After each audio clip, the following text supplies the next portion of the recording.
আসসালামু আলাইকুম বন্ধুরা, আমি আবারও হাজির হয়েছি আপনাদের মাঝে। আজকে আপনাদের গত দিনে যেটা সেলস নিয়ে বলছিলাম, সেখান থেকে আজকে আমি বলবো সেলসটা কি। আসলে সেলস হলো চূড়ান্ত পর্যায়ে ভোক্তার কাছে পণ্য পৌঁছানো। মানে চূড়ান্ত পর্যায়ে যে ভোক্তারা দোকান থেকে যে পণ্যটা ক্রয় করে সেটাকে লিকুইড বা ভক্ষণ করে তাকে সেলস বলে। এক কথায় যেটা যেখানে ভ্যানিশ হয়ে যাবে সেখান থেকে তাকে সেলস বলে।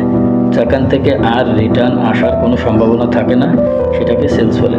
দোকানে পণ্য তুলে দেওয়াকে সেলস বলে না, কারণ ওখান থেকে পণ্য বিক্রি না হলে আবার ফ্যাক্টরিতে রিটার্ন যাওয়ার সম্ভাবনা 70% থাকে, আর 70% থাকলে সেটাকে সেলস বলে না।